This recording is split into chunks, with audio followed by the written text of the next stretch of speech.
of Christ the Saviour is Moscow's salute to the new millennium.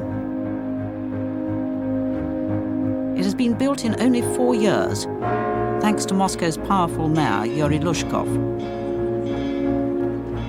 It will be opened in the year 2000, when Russia goes to the polls. LUZHKOV is a front-runner to succeed President Yeltsin. It symbolizes the new balance of power between church and state. Religion is a major electoral issue. Half the population claim to be believers. Their new cathedral is said to have cost $1 billion. Yeltsin has given another $12 million to buy icons for it. All this while ordinary Russians are struggling for survival. This is a story of money and ambition. But who profits? The politicians, the church, or the people?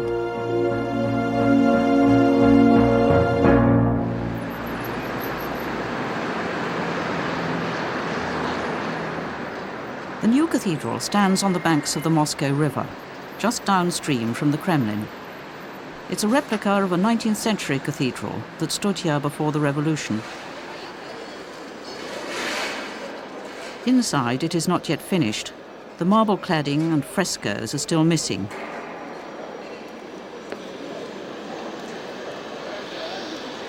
Its grandeur will eventually reflect the nation's pride in the Orthodox tradition, which dates back over 1,000 years.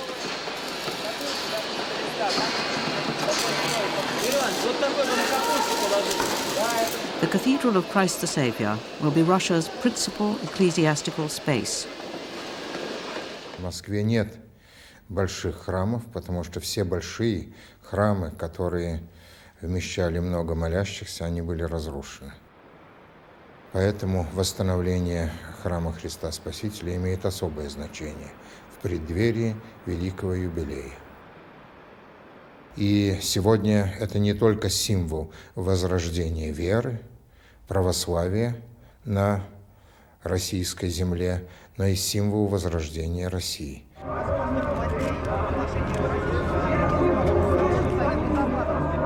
Money for rebuilding the church was raised by Moscow's boss, Mayor LUZHKOV.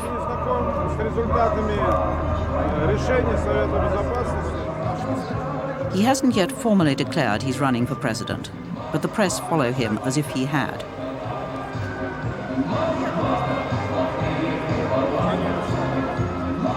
Last November, he founded a new nationalistic political party, Fatherland.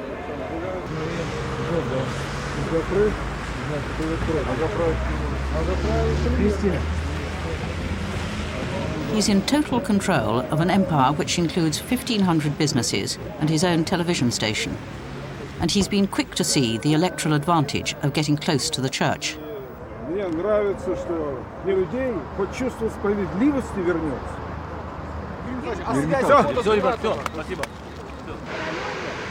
Every Saturday he tours the city. It's a rare chance for reporters to throw questions at him.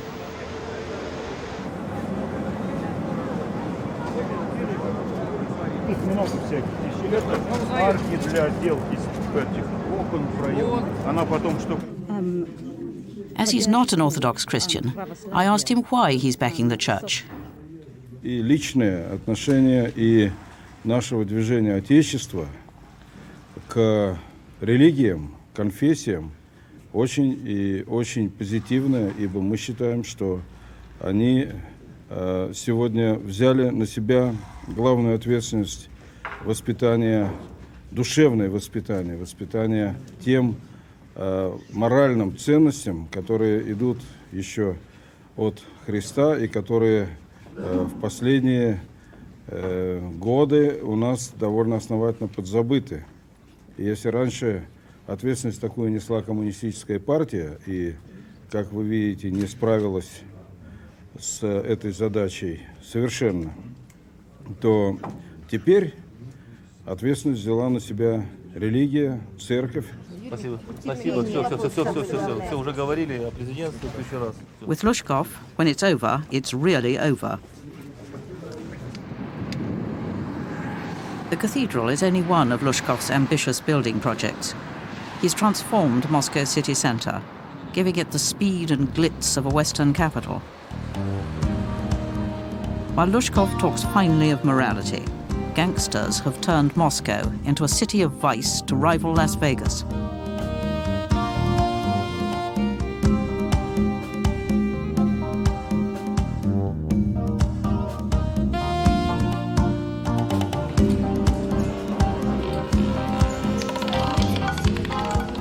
The mayor has stamped his image on Moscow as if he was Louis XIV building Versailles. He's transformed the great Manège Square below the Kremlin walls. Underneath is a multi-story shopping mall where all the world's most expensive designer names can be found.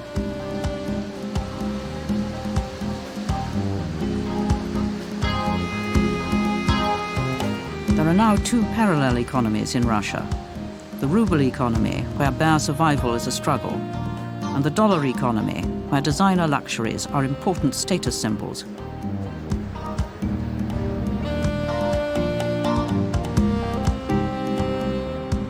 The cathedral is the biggest status symbol of all. No one knows exactly what it's cost. Mr. LUZHKOV, who is our mayor now, he took some initiatives by the blessing of His Holiness Patriarch, and he organized the excellent system to collect money from banks and some companies and rich people, and of course the ordinary people collecting money also. And like miracle, we have now the cathedral.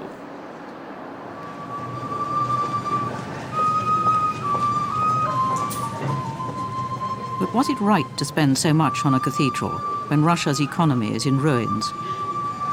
The old and disabled are forced to beg. State salaries aren't paid. The health service has collapsed.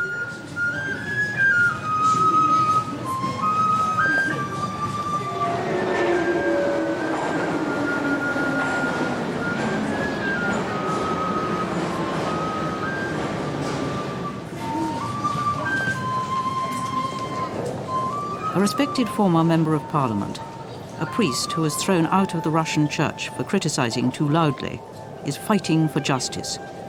Значит, первое, что не время строить, когда поднялись мы с колен России, когда люди бы нормально жили, а сейчас надо заботиться, чтобы не голодали наши верующие, ну и все, в том числе и атеисты, граждане. Поэтому $1 миллиард выбросить на строительство храмов, когда бедствует страна, это недопустимо. It's not a view the church accepts. Те храмы, которые сегодня стоят по лицу нашей земли, они тоже построены не в легкое время. И в трудное время люди как раз более жертвенны. И действительно, чудом Божиим за короткий срок воссоздан этот храм из небытия.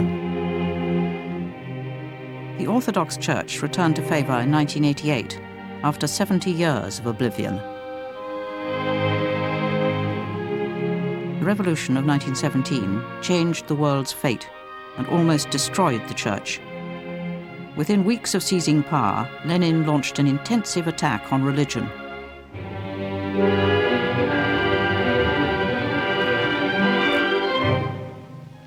Horrendous persecution followed. Thousands died or were sent to the gulags. Revolutionary leaders encouraged the destruction of church buildings. Out of 20,000 churches, only a few hundred were left open.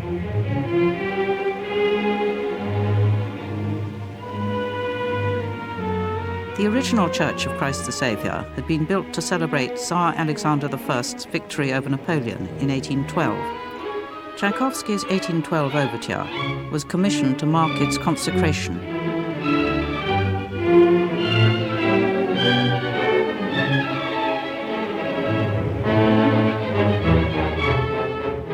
After the revolution, the Bolsheviks stripped out the ecclesiastical treasures: marble, paintings, icons, sacred vessels, anything of any value. And in 1931, it was blown up on Stalin's orders.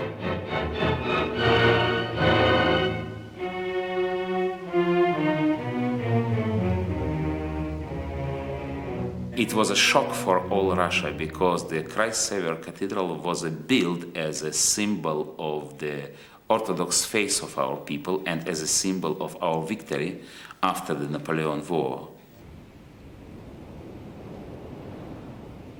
The communists intended to build a magnificent symbol of their own regime in its place. In the heart of Moscow lies the huge building site of the Palace of Soviets. The palace will be 416 meters high. A statue of Lenin topping the building will tower into the air 100 meters. The arm of the figure, raised over the city, 30 meters in size. The Palace of Soviets, the most splendid structure of the Stalin epoch, a monument to the great Lenin, will be 33 meters higher than the Empire State Building in New York City. The construction of the palace never got further than its foundations, and the site was eventually turned into the largest heated swimming pool in the world.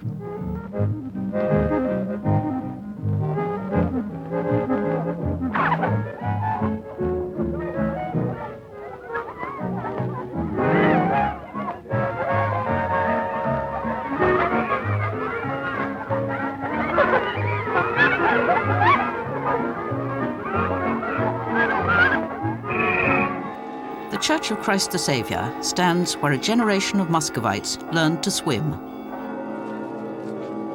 The Patriarch, once again powerful and respected, is already using his new cathedral, the most expensive present the Church has received since imperial times. A small church beneath the main cathedral is already open.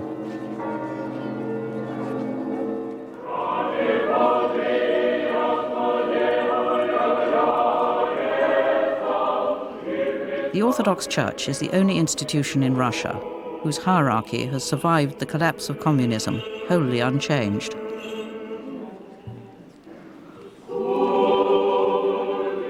Alexei II, the 70-year-old leader of the Church, was elected Patriarch in 1990, having made a brilliant career in Soviet times, which showed that the KGB approved of him.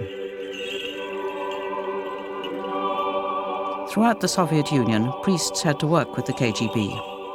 It was not necessarily active collaboration, more a willingness to play along with the secular authorities.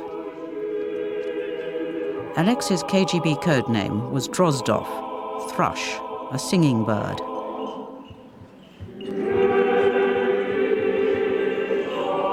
The church in the Soviet time had relations with the government. But the style of these relations was organized not by church and not from the church.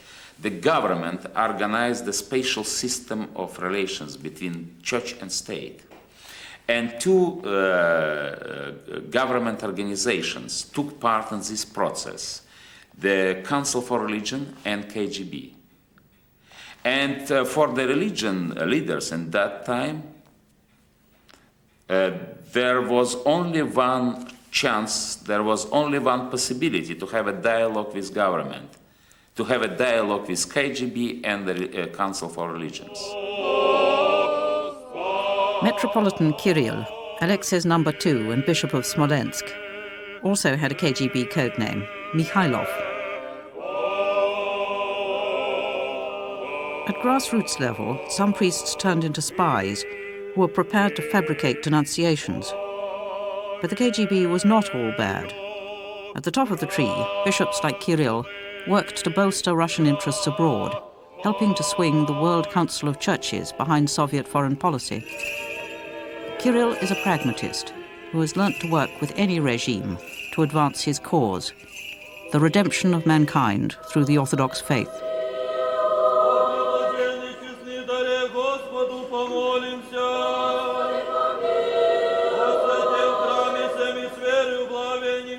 Just as the Church was bitterly criticized for collaborating with the KGB, it can now be criticized for playing along with Russia's gangster capitalism. Maybe, however, the deep spirituality of the 1,000-year-old Russian Orthodox tradition belongs to a different plane of human endeavor, and is not affected by such passing political fashions.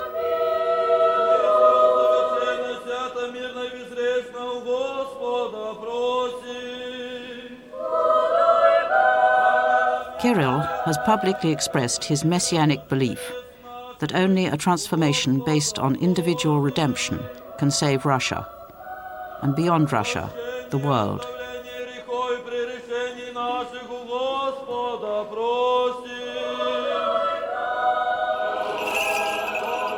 The KGB and communist politicians were both using the church for their own ends. Politicians are doing just the same today with the rebuilding of the Church of Christ the Saviour. Yeltsin using the church as a political symbol. LUZHKOV using the church as a political symbol. And it's very interesting to see how Moscow mayor is balancing between the church and the Communist Party, trying to create alliance with both of them. And it's not a secret that LUZHKOV will run during the next presidential elections.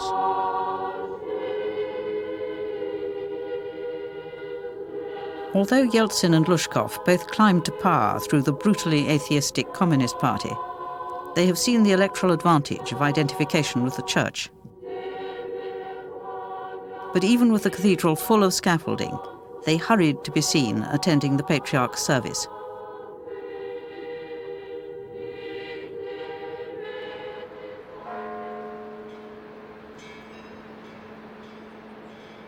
It took 70 years to build the original church, but this time LUZHKOV is hoping to get it done in 5.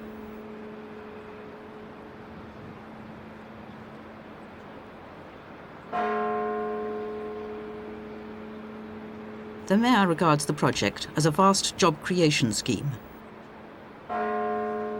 Some of the notable beneficiaries are his close associates. The massive bronze doors have been made by LUZHKOV's court sculptor, Tsereteli, who is also a member of the church's observation council. I asked him why so much money was being spent. Ну, безусловно, хорошие вещи так и не создаются. А это, безусловно, восстановление духовного, который отняли народу, и это вернуть. Я думаю, это самое мудрое и умное решение. Потому что даже на эту тему даже смешно обсуждать это. But the church is not just a spiritual object, it's also big business, as Tsereteli's lifestyle demonstrates. He has a studio and sculpture park in central Moscow, 450 assistants, the latest models of Western cars, and a team of well-armed minders.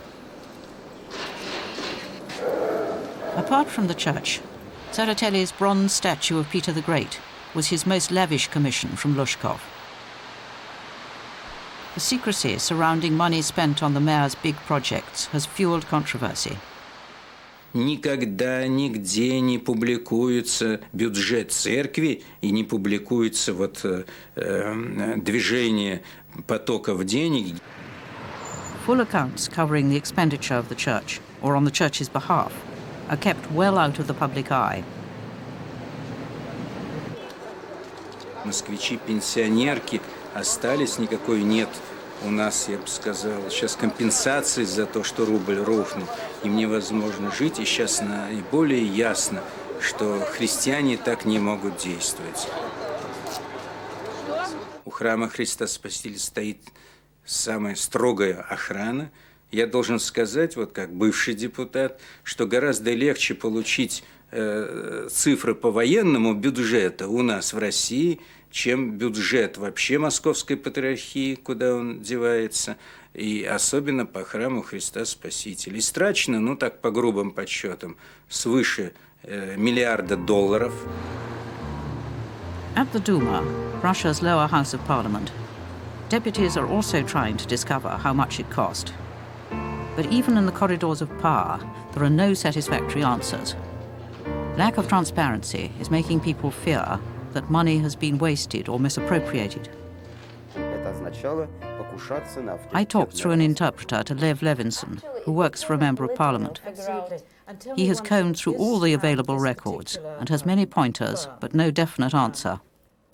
The very first transfer to the account of Christ the Saviour Cathedral was as much as 800 billion rubles in the prices of 1995.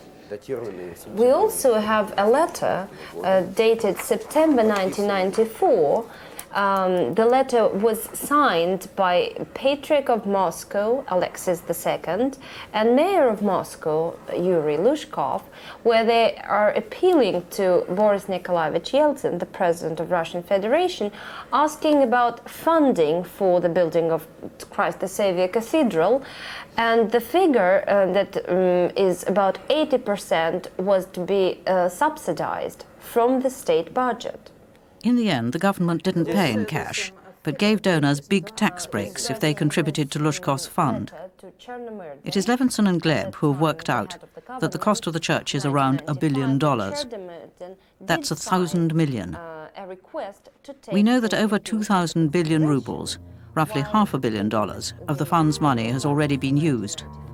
But much of the work was done on credit, so the real cost must be higher.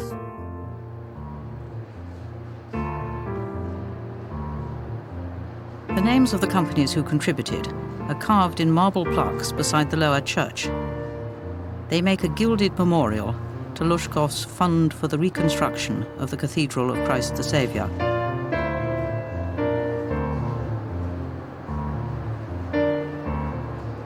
Different private firms were obliged to pay money for the reconstruction of the cathedral, and they were getting in exchange very nice certificates to decorate their walls.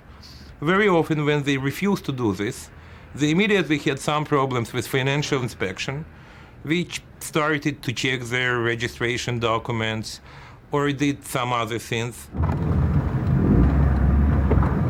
It is characteristic of LUZHKOV's style of government to personally control the smallest details of civic projects. This is why he and his advisors react angrily to the suggestion that there has been any improper pressure on Moscow companies. They are keen to present the rebuilding of the church as a populist undertaking, supported by the small donations of thousands of patriotic citizens. The fact is that people came, not only the big companies and famous people, but ordinary people, where they were investing in this fund of reconstruction of the cathedral, their small parts of their poor salaries, even small salaries, to this cathedral. And it brought a lot of money. And the fact is that nobody convinced anyone or persuaded or pushed anyone to invest in this building.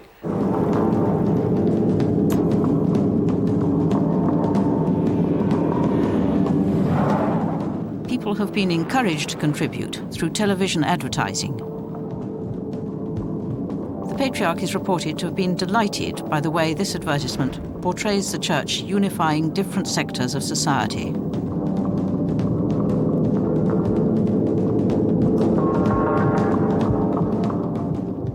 Its slogan is, "The church unites us all as a community." Есть то, что нас объединяет. Храм всем миром.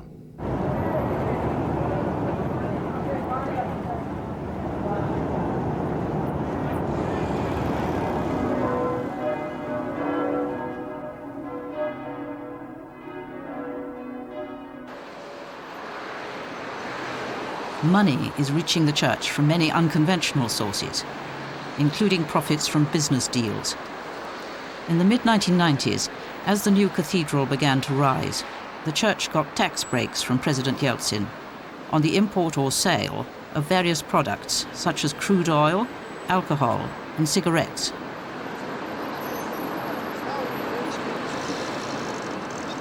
Yeltsin hands out tax breaks to good causes rather than grants, since his government is always short of ready money. The church soon found itself handling millions of packets of tax-free cigarettes, which had entered the country as humanitarian aid and had to be passed on through secular salesmen. Critics demand to know how much money has been earned and where it's gone.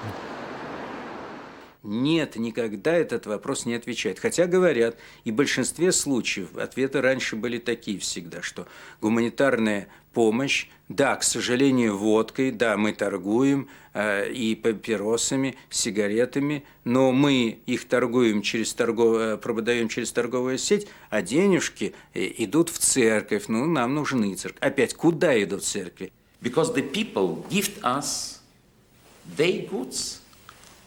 And sometimes the people send to Russian people cigarettes through the church. But the church never sell these cigarettes or alcohol.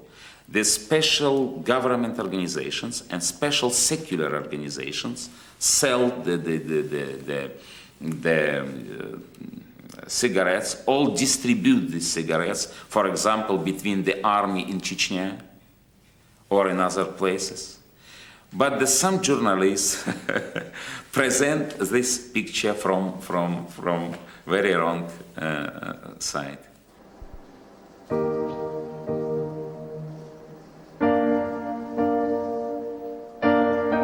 Once the churchmen had their shiny new cathedral, with lavish marble-clad museum galleries in the basement, they asked for another tax break.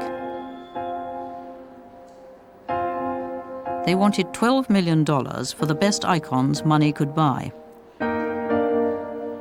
The Patriarch asked Yeltsin for a tax break on crude oil to buy icons from the West.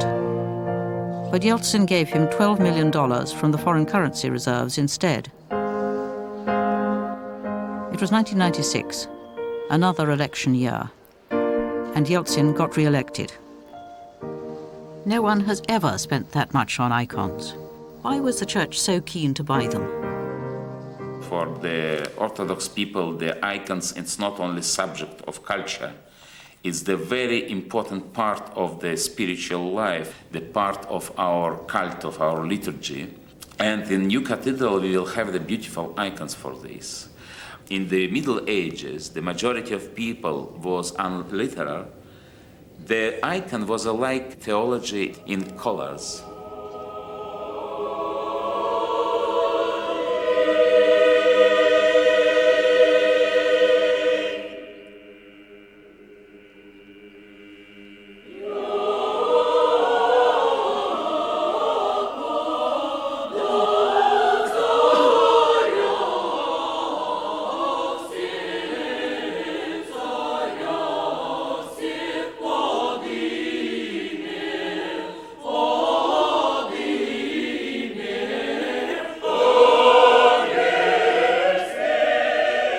Icons were made for churches, and it is politics that has cast them loose.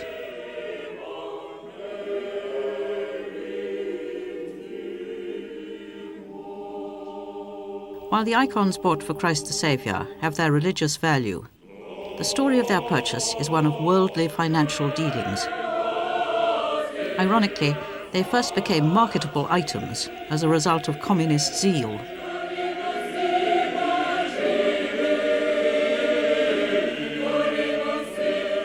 Before the revolution of 1917, there were millions of icons spread round Russia's churches.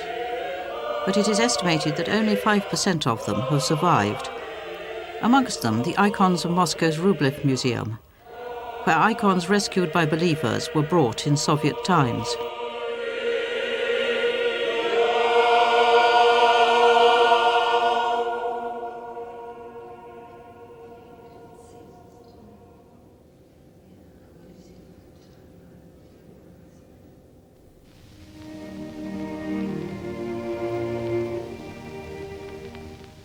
In the aftermath of the revolution, vast quantities of icons were wrenched from churches and destroyed.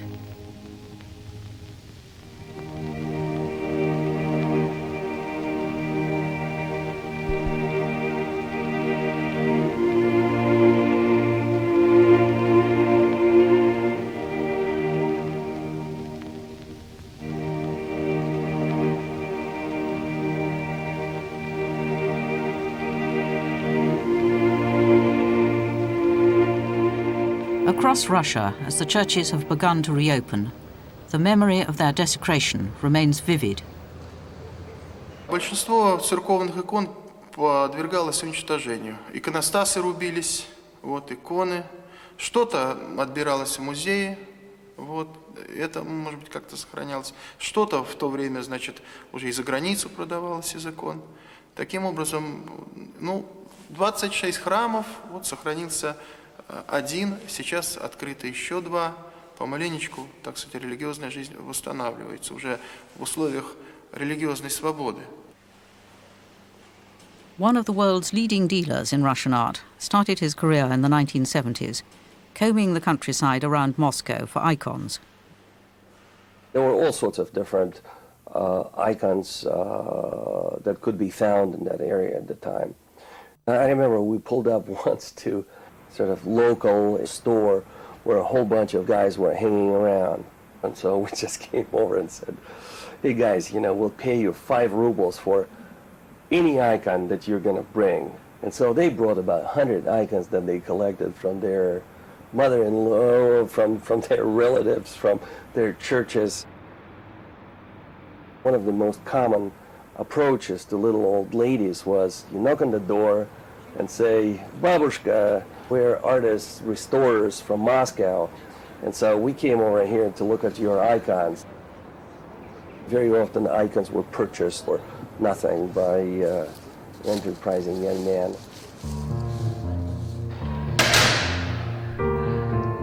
This was a cloak and dagger business.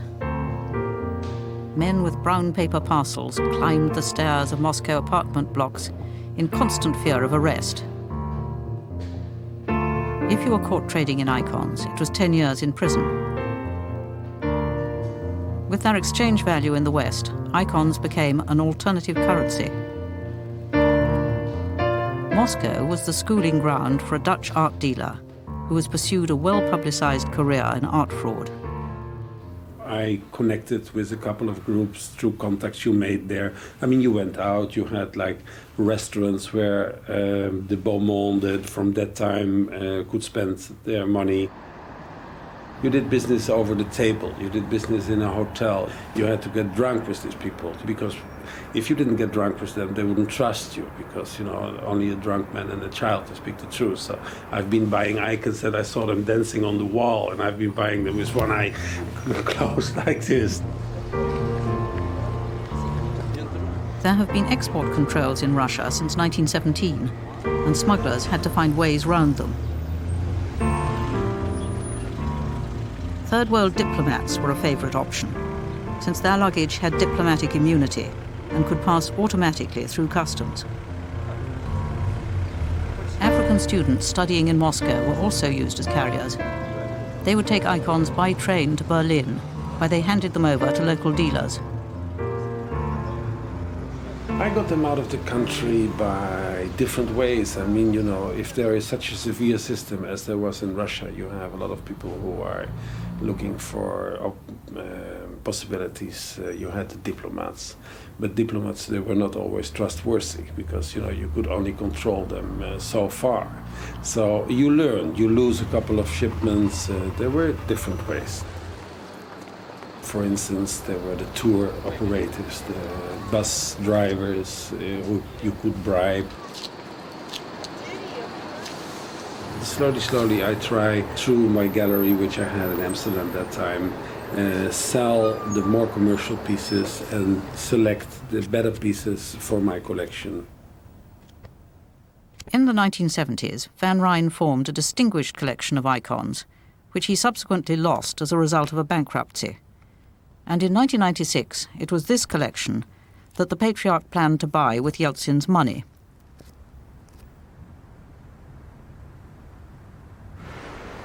Christie's London sale room is one of the obvious places to turn in search of icons with a clean provenance, unlike Van Rijn's.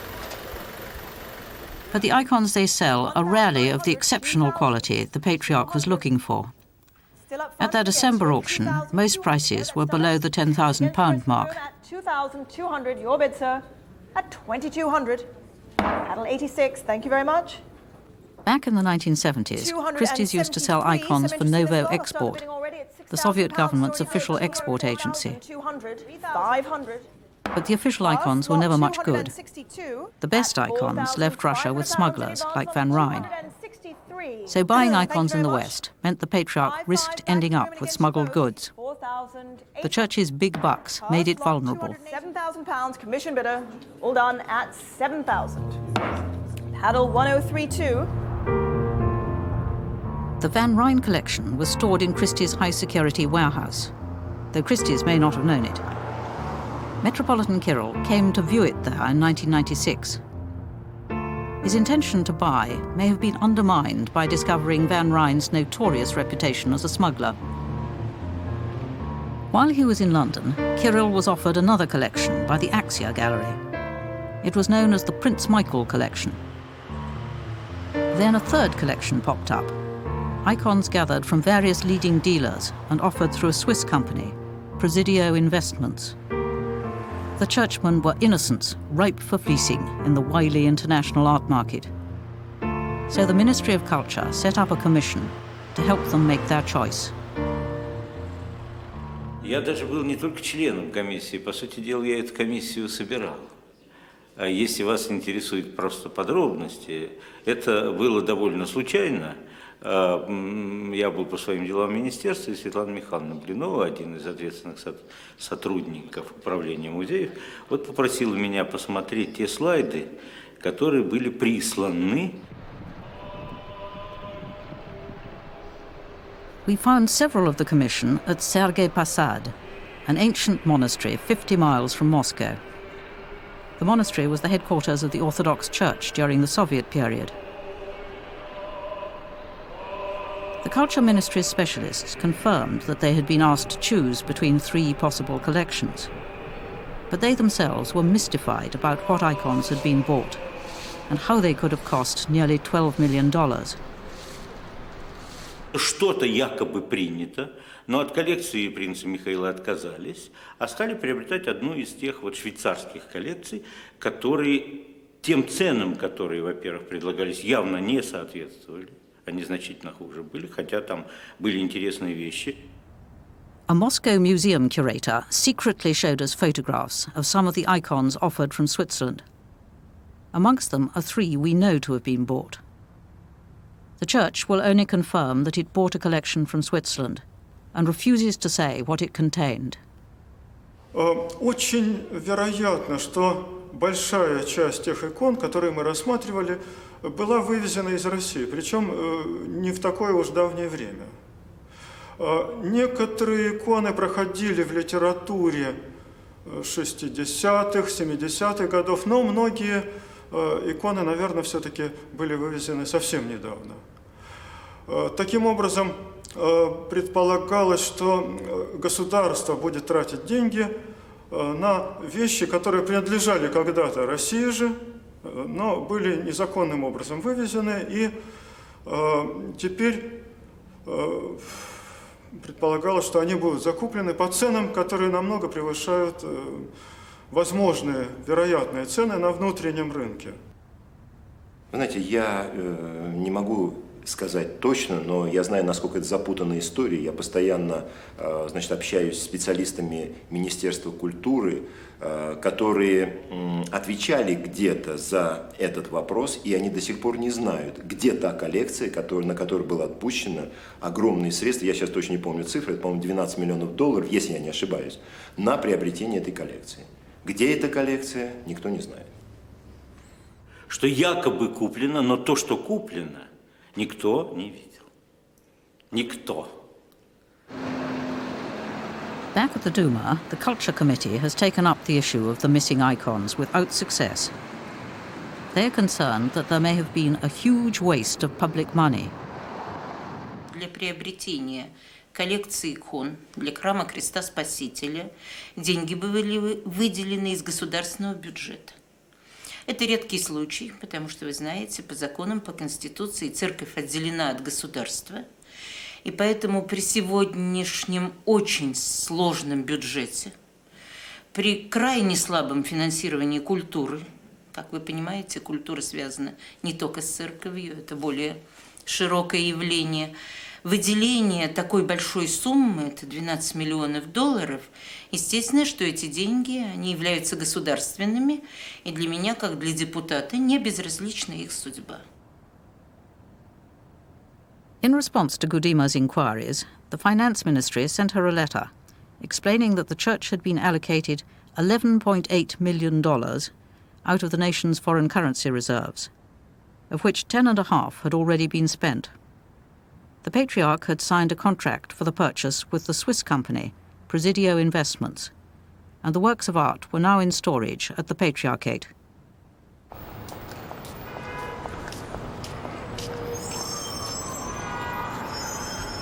It was in New York that we next pursued our inquiries. Not surprisingly, we found more information there than in Moscow. We met an émigré Russian who recently had an audience with the Patriarch. The subject of decorating Christ the Saviour came into conversation, and bringing back the icons, Russian icons that were sold in the 20s or in the 30s by communists abroad, and that are now in private collections or in museums or whatever, and some of them are offered for sale and being bought by Patriarchy. In particular, one icon, the icon of Holy Trinity of 15th century. And the Patriarch said that that icon was offered to them at the unbelievable price of $550,000. And I knew that icon because a friend of mine, HEIDE BETZ, owned it actually. Tanya called to tell me that she'd had her audience with the Patriarch, and in conversation about Christ the Saviour Church, the Patriarch told her that they were going to be buying icons, and one of the icons specifically that came up in conversation was a Trinity. I was being offered at this same time $150,000 for the same icon through a London colleague. And who was the colleague? My colleague prefers to remain anonymous. There was a discrepancy of $400,000. At the same meeting, Tanya was shown a photograph of a pair of 18th century Greek royal doors, for which the Patriarch was also being asked $550,000. HEIDE had them for sale at only $100,000. I only know one thing, that the prices that were offered to the Patriarchy, not through us but through other people, whoever they are exorbitant.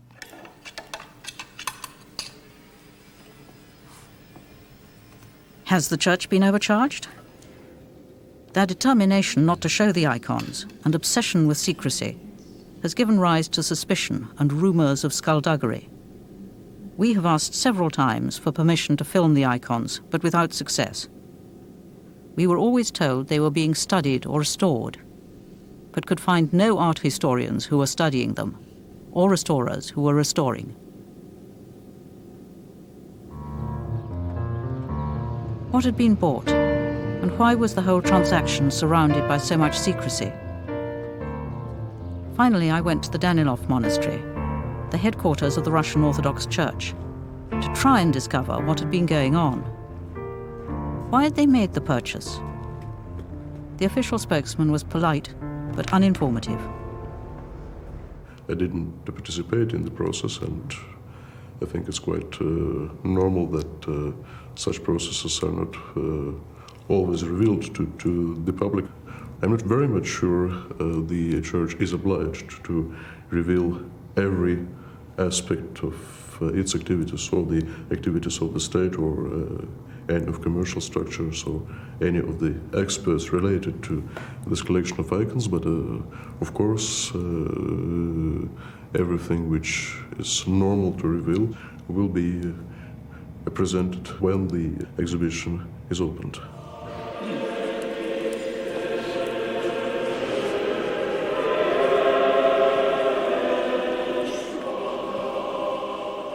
Meanwhile, the church has secretly bought a collection of icons, which may, or may not, be worth the nearly $12 million that was paid for it.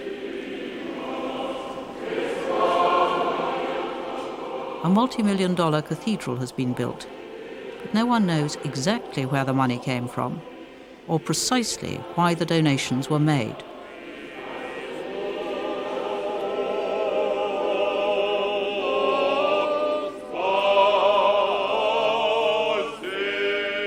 In the new Russia, just as in Soviet times, institutions don't expect to tell the public what they're doing.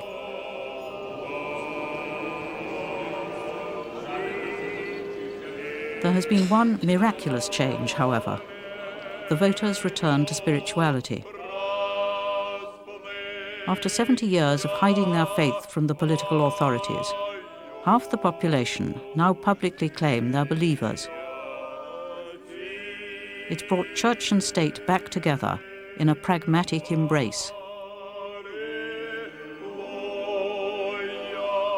The whole political system now working for democracy and for the deep changing of the situation in the country. And the relations between church and state only the part of this policy. I hope that the future will be better than now, and the next generation of politicians will be more dynamic than present politicians, and I hope that the future of my country will be better. Означает ли, что вы считаете целесообразным проведение досрочных президентских выборов? LUZHKOV belongs to the next generation, and it is apparently LUZHKOV that Kirill is backing for the presidency, even though the race hasn't officially started. Пояснений я делать не собираюсь. То, что было мной сказано, исчерпывающим образом и абсолютно ясно отражают. He still won't tell the media whether he's standing, but his support for the church could help him realize his ambitions. Скажите, пожалуйста, но тем не менее, вы считаете целесообразным? Но причина того, что Ельцин и правительство дает так много благ, я бы сказал, это не религиозное почтение церкви, а корыстное, прямое, корыстно-политическое отношение, желание получить у электората, у простых верующих поддержку на очередных выборах. At the end of the millennium, the patriarch and the politicians are back in business. But rather than helping the poor, they prefer to squander their profits on glittering symbols. Displaying expensive old icons in a brand new cathedral is a visual expression of the Russian Orthodox Church's return to power and political favor. The Church's quest for icons for their new cathedral may have been undertaken by devout churchmen, but the motivation belonged to the material world, above all, the world of politics.